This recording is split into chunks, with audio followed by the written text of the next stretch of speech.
मैं नादिर समर आप सभी का अपने YouTube चैनल पर स्वागत करता हूं।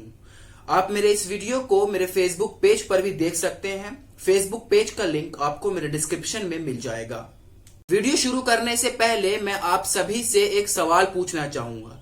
सवाल ये है कि इस साल की बकरा ईद उल अजहा आप सभी की कैसी रही। आप सभी के दिमाग में ये सवाल आया होगा कि बकरा ईद को बीते हुए तो काफी दिन हो गए, फिर आज ये सवाल क्यों पूछा जा रहा है। आज मैंने आप सभी से ये सवाल क्यों पूछे हैं, आप मेरे इस वीडियो को देखिए, आपको खुद समझ में आ जाएगा। और लेट होने की एक वजह है कि रिपोर्ट को तैयार करने में, हकीकत को अच्छे ढंग से बताने में, लिखने में समय लगता है, बस यही वजह है। जो सवाल मैंने आपसे पूछा है उस सवाल का जवाब अलग अलग लोगों के पास अलग अलग हो सकते हैं। मैं आपको समझाता हूं कैसे। इस सवाल का जवाब देते हुए कुछ लोग कह सकते हैं कि हमारी ईद अच्छी रही, कुछ लोग कह सकते हैं कि हमें ईद की नमाज अदा करने से रोका गया, कुछ लोग कह सकते हैं कि हमें ईद के लिए कुर्बानी करने के लिए लाए गए जानवर लाने से रोका गया। इस सवाल के आपको तरह तरह के जवाब सुनने को मिल सकते हैं और ये सारे जवाब बिल्कुल वाजिब हैं, बिल्कुल सही हैं। आपको वीडियो में आगे पता चलेगा, वीडियो को पूरा देखें। इस साल भारत देश में 29 जून को ईद का त्योहार मनाया गया। इस साल की ईद को अगर हम हिंसा वाली कैटेगरी में रखें तो उसमें हम गलत नहीं होंगे। मैं आपको बताता हूं कैसे। ईद के पहले और ईद के बाद भी हमारे देश में एंटी मुस्लिम विरोधी घटनाएं सामने आई।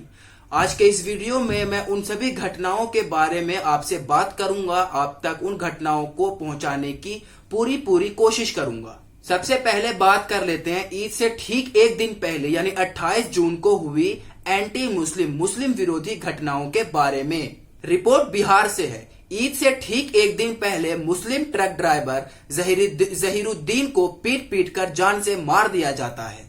बेबुनियादी शक के कारण मोहम्मद जहीरुद्दीन को पीटा जाता है, जिनसे उनकी मौत हो जाती है।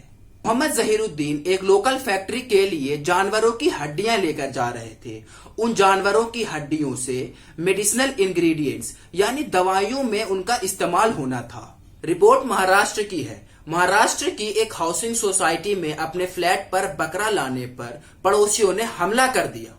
यहाँ आश्चर्य की बात तो यह है कि मामला 11 मुस्लिम के खिलाफ किया गया। रिपोर्ट दिल्ली से दिल्ली यूनिवर्सिटी की है। दिल्ली यूनिवर्सिटी के एडमिनिस्ट्रेशन ने ये जानते हुए कि 29 तारीख को बकरा ईद है, उसके बावजूद भी 29 तारीख को वर्किंग डे रखा गया। अब बात करते हैं 29 जून यानी ईद वाले दिन हुई घटनाओं के बारे में। रिपोर्ट श्रीनगर से है। श्रीनगर के अधिकारियों ने ना ही ऐतिहासिक जामा मस्जिद और ना ही ईदगाह में ईद की नमाज की अनुमति दी।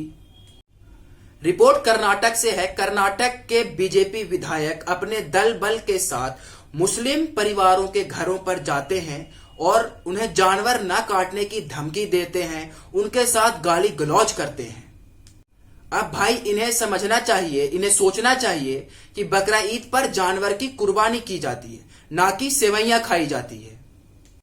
रिपोर्ट उत्तराखंड के पुरोला से है। पुरोला के मुस्लिम समुदाय ने ईद की नमाज शहर से 40 किलोमीटर की दूरी पर अदा की, कुछ हिंदू संगठन के विरोध के कारण। रिपोर्ट असम से है। असम के मुस्लिम निवासियों ने बताया कि कछर जिले में बजरंग दल के सदस्य लाठियों से, धारदार हथियारों से लैस होकर घर घर ये जांच कर रहे थे कि क्या किसी मुस्लिम परिवार ने कुर्बानी के नाम पर गाय की बलि दी है। ये बात सोचने और समझने वाली है कि अगर असम में कुर्बानी के नाम पर गाय को कुर्बान नहीं किया जाता है, नहीं करना है, तो वहां के मुस्लिम समुदाय ऐसा क्यों करेंगे, वो भी आज के इस दौर में जहां अब्दुल को तबीयत से सताया जा रहा है। अब बात करते हैं 30 जून की यानी ईद के अगले दिन हुई घटनाओं के बारे की। रिपोर्ट गुजरात के कच्छ से है।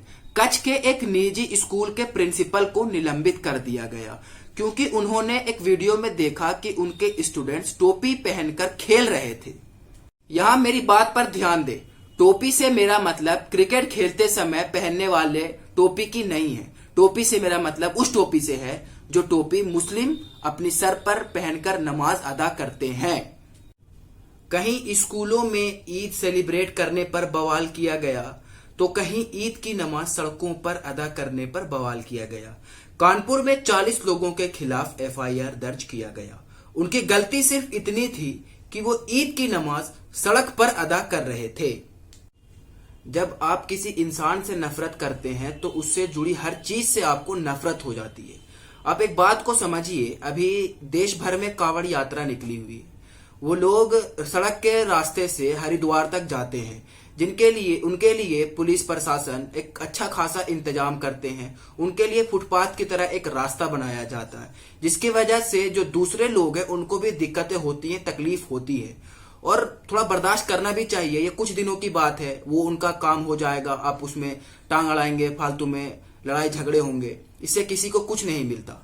अगर कोई समाज या कोई लोग आधे घंटे के लिए रोड पे नमाज पढ़ रहे हैं या आप कांवड़ यात्रा निकाल रहे हैं, तो उससे अगर एक दूसरे में दिक्कतें पैदा करते रहेंगे तो इससे हिंदुस्तान की जो खूबसूरती है वो खत्म हो जाएगी। हिंदुस्तान जाना ही जाता है अलग अलग धर्मों को इकट्ठा रहने की जो परंपरा यहाँ चली आ रही है, वो इसकी खूबसूरती है। हम इसकी खूबसूरती पर धब्बा लगा रहे हैं, इसकी खूबसूरती को तोड़ने की कोशिश कर रहे हैं। यहां मैं आप सभी से 2 सवाल पूछना चाहूंगा।